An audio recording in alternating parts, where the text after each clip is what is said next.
La guerre civile de Klingon a été un conflit mené au début de 2368 sur le droit de choisir le prochain chancelier du Klingon High Council et le chef de facto de l'Empire Klingon. La guerre a été menée entre des forces fidèles à Gowron, le candidat légalement désigné, et les partisans de la Maison des Duras, dirigés par l'Oursa Ebe et Thor. La guerre a été une victoire décisive pour Gowron. Mais elle n'a été obtenue que grâce à l'assistance indirecte de la Fédération des planètes des États-Unis pour exposer l'assistance cachée de Romulan aux forces de la famille Duras. Prélude. Le conflit a ses racines sous le règne de KMPEC, chancelier de l'Empire le plus ancien. Bien que KMPEC ait gouverné avec un point de fer et a réussi à garder la paix dans l'Empire, son influence a commencé à diminuer à mesure qu'il vieillissait, et deux factions opposées ont commencé à se développer. La première faction, dirigée par Gowron, a favorisé l'alliance continue avec la Fédération, tandis que la deuxième faction, dirigée par Duras, a cherché à établir une politique plus indépendante et plus agressive pour l'Empire.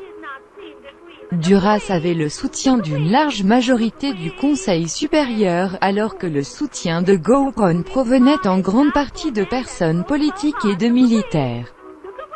Les tensions sont apparues au début de 2367 avec la révélation soudaine que KMPEC était en train de mourir. Il avait été lentement empoisonné par Veridium 6 qui avait été introduit dans son sang. Parce que le tueur n'avait pas montré son visage à sa victime, la tradition Klingon considérait l'acte comme sans honneur.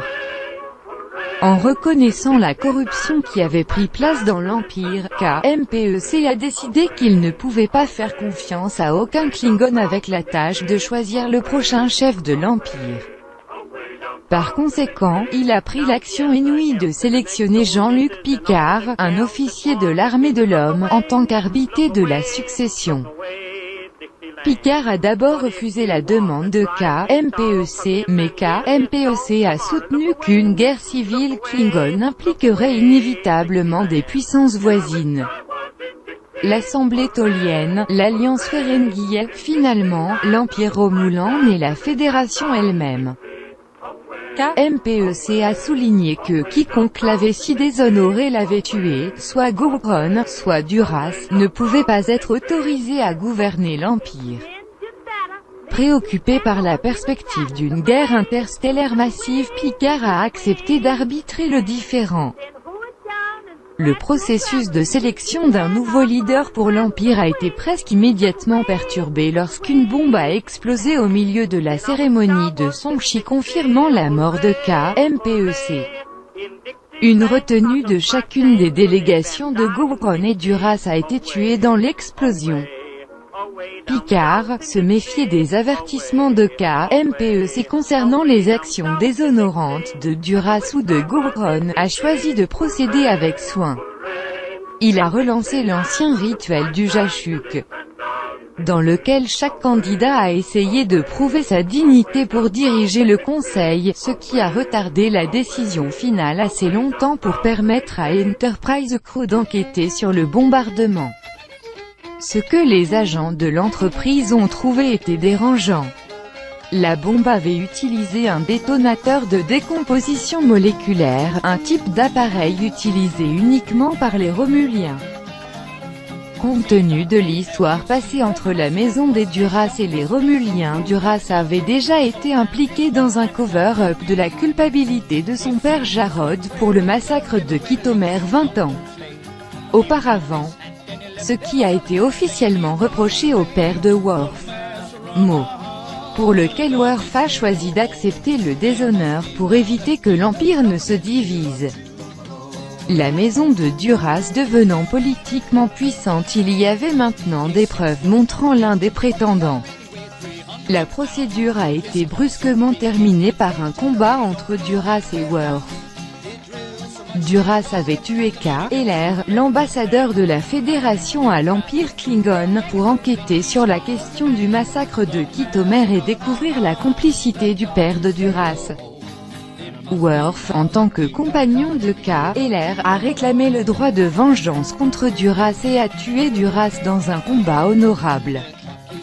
Bien que Worf ait officiellement été qualifié de non grata dans l'Empire, le Conseil supérieur a examiné la question close. Avec Duras tué et sa faction discréditée, le chemin a été dégagé pour que Gowron assumât le leadership du Conseil. Bien que Duras soit mort en déshonneur, sa famille n'a pas hérité de cette honte. La corruption de Duras s'était répandue dans une grande partie du Conseil supérieur, qui était prêt à soutenir la maison de Duras malgré le déshonneur traditionnel de son chef maintenant mort. Lur-Saebé et Etor, les sœurs de Duras, ont assumé la direction de la Chambre, et ont commencé à se soutenir pour dominer Gowron. Ils ont également assuré l'allégeance de 3 commandants de la flotte proéminents, gonflant leur rang pour un possible défi militaire à la direction de Gowron. Gowron a demandé que Picard, en tant qu'arbitre de la succession, assure son installation en tant que chancelier. Picard ne franchit pas les limites de la loi Klingon et a refusé la demande d'assistance de Gowron. Il n'assurerait qu'à Gowron qu'il répondait aux défis selon la loi Klingon. Le jeu de pouvoir des sœurs, quand il s'agissait, a pris une forme inattendue. Ils ont présenté au Conseil Toral un jeune fils illégalement inconnu et héritier de Duras. Toral a contesté Gowron pour la direction du Conseil, et le Conseil, contrôlé presque entièrement par les partisans de la famille Duras, a soutenu son défi. Picard a été ainsi placé dans une position extrêmement intenable s'il acceptait le défi de Toral. Gowron serait rapidement tué et Toral installé en tant que leader. Mais s'il a rejeté le défi de Toral, l'ingérence de la Fédération de Picard aurait été utilisée comme un cri de ralliement pour les forces de Duras pour arracher le contrôle de Gowron par la force. En fin de compte, Picard a choisi de rejeter la revendication de Toral, arguant que Toral n'avait réclamé aucun honneur pour lui-même, n'ayant combattu aucune bataille pour l'Empire.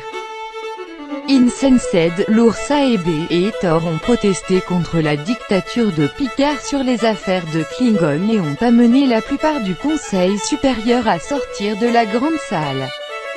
Gowron a été laissé avec peu d'alliés et pratiquement aucun soutien. Guerre. La guerre a finalement éclaté avec une attaque d'airain sur le phare de Gowron, le X-Borta.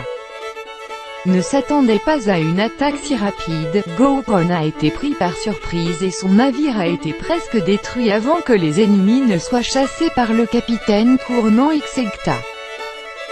Kurn, un adversaire franc de Gowron et de Duras, avait été persuadé de soutenir Gowron par son frère aîné, Worf. Kurn a apporté le soutien de 3 escadrons de flotte complets avec lui, ce qui a donné à Gowron une chance de se battre contre ses ennemis.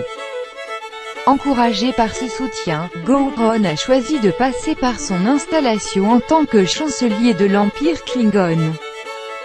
Worf, ayant accepté le déshonneur pour empêcher l'Empire de se séparer, a malheureusement vu son sacrifice gaspillé à mesure que l'Empire séparait. Face à un choix de retourner au service à bord de l'entreprise ou de se battre avec son frère à l'appui de Gowron, il a choisi de résigner sa commission à se battre sous Kurn à bord du Hecta. En tant que leader officiel de l'Empire, Gowron a demandé à la Fédération d'envoyer un soutien pour combattre les forces de la famille Duras au terme du traité d'alliance. Jean-Luc Picard, en tant que représentant de la Fédération, a refusé d'engager les ressources de la Fédération, appelant le conflit, par définition, une affaire Klingon interne. Bien que la majorité de la flotte de Klingon n'eût pas encore choisi des campagnes dans le conflit, Gowron était sérieusement dépassé par les forces de Duras, qui contrôlaient au moins 7 escadrons et avaient amassé une grande flotte près de Beta Soraïdar. Au cours des 2 prochaines semaines, les forces de Gowron ont subi 3 défaites majeures, notamment à la bataille de Mempa. Bien que la bataille de Mempa ait été une défaite majeure pour Gowron, c'était aussi une bataille remarquable car cela aurait pu aboutir à une déroute complète. Le général Martuk First est devenu un personnage vénéré dans l'armée Klingon pour son leadership héroïque ce jour-là. En outre, le capitaine Kurn a utilisé une manœuvre brillante et peu orthodoxe pour ordonner à l'État d'utiliser une éruption solaire pour détruire 2 navires de guerre poursuivants. TNG Redemption 2, DS9.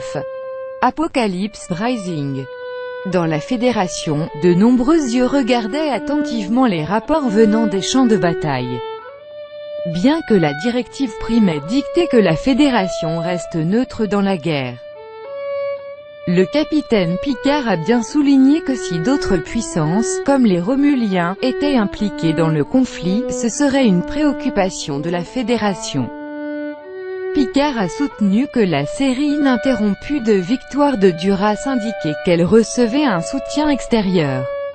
En effet, Picard a souligné que les Romuliens avaient essayé de déstabiliser l'Alliance Fédération Klingon depuis 20 ans. Et il était presque impensable qu'ils resteraient inintéressés à un carrefour aussi crucial dans les affaires de l'Empire. Dans une proposition à l'amiral de flotte Shanti, Picard a suggéré que la Starfleet bloquait la frontière Klingon-Romulan et empêchait les navires d'envoyer un soutien supplémentaire, encore hypothétique, à la Duras. À l'aide d'une nouvelle technique appelée grille de détection de tachyon, même les navires en poche seraient détectables pour les capteurs de Starfleet.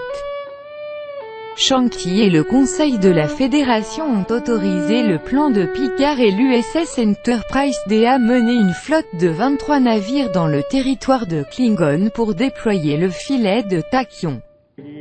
Cette action a suscité une protestation immédiate du côté romulien de la frontière. Alors que le commandant Sela a exigé que la flotte de la Fédération se retire ou soit considérée comme hostile et une force d'invasion potentielle, afin de provoquer les Romuliens dans la tentative d'exécuter le blocus. Picard a suggéré que Gowron lance une attaque à grande échelle contre les forces de Duras dans l'espoir de forcer les Duras à demander l'aide de leurs alliés secrets. Les Romuliens ont pris l'appât. Et en dépit d'une tentative d'élimination de la détection, cela a été vaincu grâce à l'initiative du lieutenant-commandant du USS Sutherland. Les navires Romulans ont été exposés. Avec leur connexion à la famille Duras exposée, Sela a ordonné à ses navires de reculer vers le territoire romulien plutôt que de risquer de se battre avec les Klingons et la Fédération. Le soutien de Klingon s'est éloigné de la famille Duras, car la connaissance de leur collaboration avec les Romuliens s'est propagée, et l'offensive de Gowron a mené à une victoire complète. Dans les derniers jours de la guerre, l'Ursa et B et Thor ont fui leur base sur Kono alors qu'il était pris d'assaut par les forces de Gowron, abandonnant Toral pour se défendre. Il a finalement été reconnu coupable de trahison par le Conseil supérieur. Gowron a rendu l'honneur de Worf en gratitude et lui a remis le sort de Toral. Worf a opté pour épargner la vie de Toral, car il avait été un petit pion de ses tantes, une décision qu'il regretterait plus tard. Conséquence. Après sa victoire, Gowron a procédé à un contrôle strict sur l'Empire. Il a nommé un membre du Conseil supérieur entièrement nouveau, y compris Kurn et plusieurs autres alliés clés. Bien que la position de Gowron ait été menacée par l'apparition d'un clone de Kales the Unforgettable en 2369, Gowron a été généralement considéré comme le leader incontesté de l'Empire jusqu'en 2375.